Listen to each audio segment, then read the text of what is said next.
धेरै धेरै स्वागत गर्न चाहन्छु साथीहरू आजको यो भिडियोमा।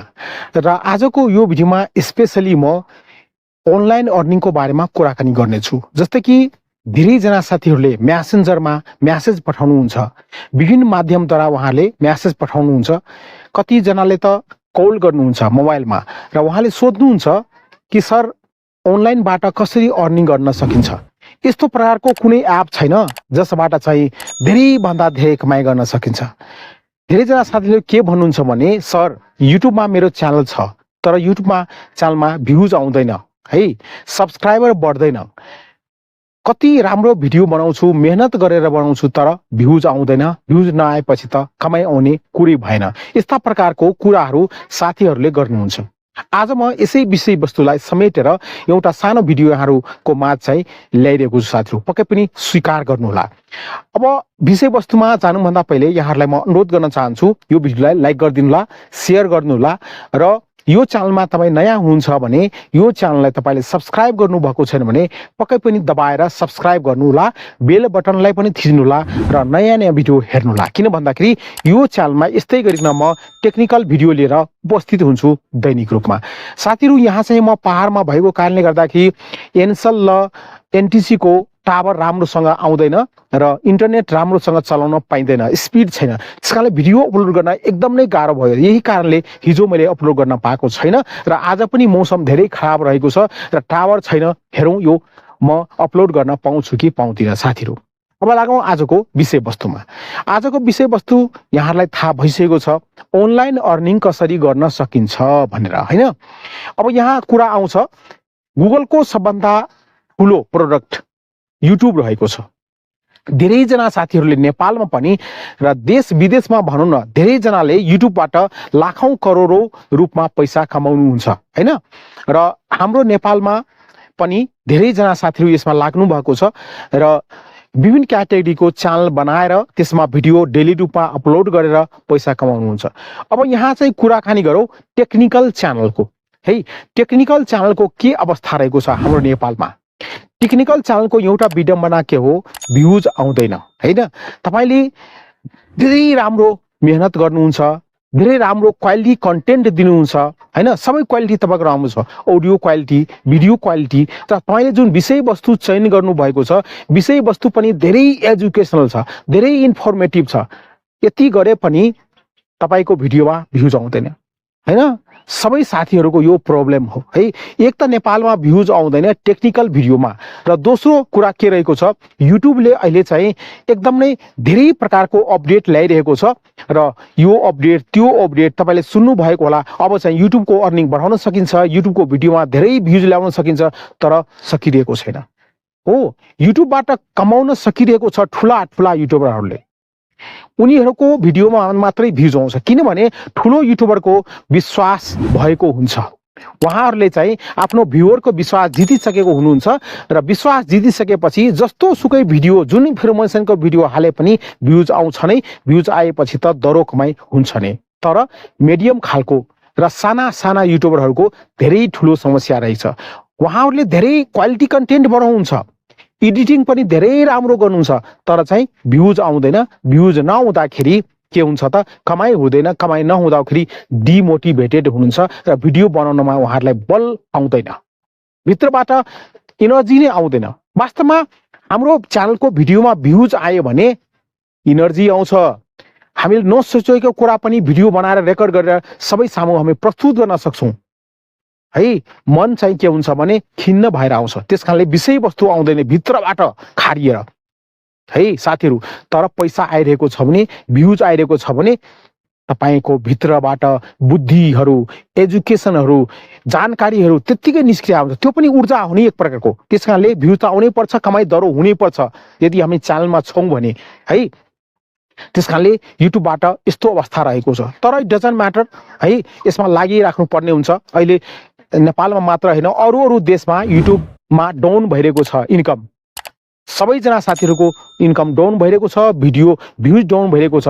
जबदेखि युट्युबले चाहिँ यो सर्ट्सको इन्ट्रोड्युस गरियो, सोर्ट्स ल्यायो हैन, युट्युबमै काम दियो हैन, बरु चाहिँ युट्युब भन्दा छुट्टै एउटा टिकटक जस्तै अथवा अर्को एप्लिकेसन जस्तै हैन राखेको भए सायद अर्कै प्रकारको कुरा हुन्थ्यो कि जबदेखि सोर्ट्स आएको छ तबदेखि लङ्गर भिडियो बनाउने साथीहरूको हाल बेहाल भइसकेको छ साथीहरू। धेरै ठुलो समस्याको रूपमा यो आइरहेको छ। अब सेकेन्डमा कुराकानी गरौँ फेसबुकको कुराकानी गर्दा फेसबुकमा नेपालमा त मोनेटाइजेसन अन भएको छैन हैन। हामीले मेहनत गरेर के गर्ने, फेसबुकमा मेहनत गरेर पनि फेसबुकबाट कमाउने अवस्था छैन, धेरै विडम्बना छ। अब कुराकानी गरौँ अर्को प्लेटफर्मको। त्यसै कारणले साथीहरू अब युट्युबको मोनेटाइजेसन गरेर क्राइटेरिया पुरा गरेर हैन हामीले मोनेटाइज गरेर युट्युब च्यानललाई यसबाट कमाउन सकिँदैन। कमाउनको लागि हामीले स्पोन्सरशिप लिनुपर्ने हुन्छ, तर नेपालमा त्यो पनि समस्या हो। नेपालमा तपाईले युट्युबमा काम गरेर स्पोन्सरशिप पाउनुहुन्छ भने धेरै सस्तो र धेरै कम, यो पनि समस्या हो है। ठिकै छ, मोनेटाइजेसनबाट कमाऊ, लागिराखौँ, तर सीमितमा।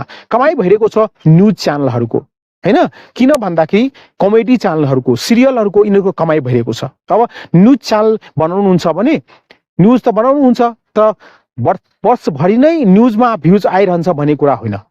न्युजमा भ्युज आउनको लागि कस्तो अवस्था हुनुपर्छ, जस्तै कि जल्दो बल्दो टपिक हैन, समसामयिक घटना, सनसनीखेज समाचार हुनुपर्छ है, एकदम ट्रेन्डिङ टपिक हुनुपर्छ। जस्तै कि रवि लामेछाने ज्यूलाई अहिले बिना कसुरमा चाहिँ समातिनु भएको छ, उहाँलाई समात्नु भएको छ, उहाँ अहिले हिरासतमा हुनुहुन्छ, तर त्यो राम्रो होइन हैन। हामीले के बुझ्छौँ यसको बारेमा, यो टपिकमा तपाईले भिडियो बनाउनु भयो भने ट्रेन्डिङ टपिक हो, धेरै भ्युज आउँछ, धेरै भ्युज आयो भने यसबाट पैसा कमाउन सकिन्छ। त्यसकारण न्युज च्यानलहरूको लागि पनि यस्तो प्रकारको टपिकहरू बेला बेलामा आयो भने, ट्रेन्डिङ टपिकहरू आयो भने, ट्रेन्डिङ कुराहरू आयो भने कमाउन सकिन्छ हैन। त्यो चाहिँ हो है साथीहरू। अब फेसबुकको त मोनेटाइजेसन नै हुँदैन नेपालमा, कुरो छैन। अर्को कुराहरू एप्लिकेसनको, साना एप्लिकेसनबाट धेरै पैसा कमाउन सकिँदैन, मेहनत धेरै गर्नुपर्छ, टाइम हाम्रो धेरै खेर जान्छ, तर दरो पैसा कमाउन सकिँदैन हैन। समस्या छ। अब धेरै प्रकारको अनलाइन एप्लिकेसन छ जसबाट थोरै रूपमा पैसा कमाउन सक्छ, पकेट खर्च निकाल्न सक्नुहुन्छ, तर दरो रूपमा युट्युब जस्तो हैन कमाउन सकिँदैन साथीहरू, त्यो समस्या छ। अब कतिजना साथीहरूले टिकटकबाट पैसा कमाउनुहुन्छ, जो फेमस छन् हैन, जो पपुलर हुन्छ, उहाँले त लाइभ बसेर त्यसबाट गिफ्ट पाउनुहुन्छ हैन, त सबैजनाले होइन है।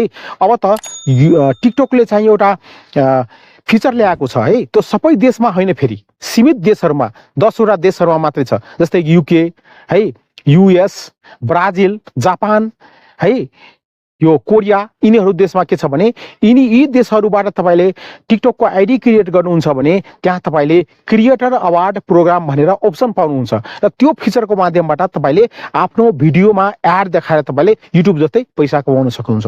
तर सबैजनाले सक्नु भएको छैन, यो गर्नुपर्ने हुन्छ, गरियो भने केही त त्यसबाट पनि राहत मिल्छ है साथीहरू। त्यस्तै अहिले नयाँ आएको छ पोपो एपबाट पनि केही रकम कमाउन सक्नुहुन्छ। तपाईले मेहनत गर्नुभयो भने, तपाईले एकदमै त्यसमा टाइम दिनुभयो भने पोपो एपबाट पनि राम्रो दरो कमाइ गर्न सक्नुहुन्छ साथीहरू, तर हामीले त्यसमा टाइम दिन सक्नु पर्यो हैन। अब एउटा प्लेटफर्ममा राखेर तपाईले मजाले पैसा कमाउन सक्नुहुन्न, जुन पैसाले तपाईले आफ्नो जीवनचर्यालाई राम्रो बनाउन सक्नुहुन्छ, घर किन्नुहुन्छ, गाडी किन्नुहुन्छ, धेरै कुराहरू गर्न सक्नुहुन्छ, सकिन्न। र लगभग धेरै एप्लिकेसनहरूमा जोइन गरेर थोरै पैसा बनाएर केही गर्न सकिन्छ नेपालमा रहेर, तर विडम्बना हो साथीहरू है अनलाइन अर्निङको लागि। अरू प्लेटफर्म छ, फ्रिल्यान्सिङ पनि गर्न सक्नुहुन्छ तपाईले हैन। फ्रिल्यान्सिङ गरेर पनि कतिजना साथीले राम्रो पैसा कमाउँदै हुनुहुन्छ। अब यो लकको कुरा हो पनि साथीहरू, जस्तै धेरै अवस्थाहरूमा देखिएको छ कि उहाँले राम्रो जानकारी नदिए पनि उहाँको च्यानलले यदि सुपर हिट भइसकेको छ भने, अरूको नजरमा एकदमै राम्रो भएको छ भने, एल्गोरिदमले साथ दिएको छ भने राम्रो कमाइ गर्दै हुनुहुन्छ। कतिजना साथीले राम्रो क्वालिटी कन्टेन्ट भिडियो दिनुहुन्छ, तर कमाउन सकिराख्नु भएको छैन। कतिजना साथीले लो क्वालिटीको कन्टेन्ट दिए पनि राम्रो पैसा कमाउँदै हुनुहुन्छ। लकको कुरा पनि हो, तपाईको लकले पनि साथ दिनु पर्यो, साथै तपाईको मेहनतले पनि रङ ल्याउनु पर्यो साथीहरू। यो विभिन्न कुराहरू रहेको छ। सो आज म यो विषयवस्तुमा उठान गरेको थिएँ कुरा चाहिँ टपिकमा। यहाँहरूलाई कस्तो लाग्यो कमेन्ट गर्नुहोला, भिडियोमा लाइक गर्नुहोला, शेयर गर्नुहोला, र यो च्यानललाई सब्स्क्राइब गर्नुहोला। यदि तपाईँ नयाँ हुनुहुन्छ भने पहिलोचोटि मेरो भिडियो हेर्दै हुनुहुन्छ भने साथीहरू, यहाँहरूलाई म बेस्ट अफ लक भन्न चाहन्छु। काम गर्दै गर्नुहोस्, मेहनत गर्दै गर्नुहोस्, लकले पनि तपाईँको साथ दिनु भयो भने, दियो भने पक्कै पनि तपाईँले अनलाइन अर्निङ मजाले गर्न सक्नुहुन्छ र धेरैभन्दा धेरै कमाइ गर्न सक्नुहुन्छ। र तपाईँको राम्रो होस् म यही कामना गर्न चाहन्छु भन्दै आजको यो भिडियोबाट म ओझेल हुन चाहन्छु। Thank you so much. जय नेपाल।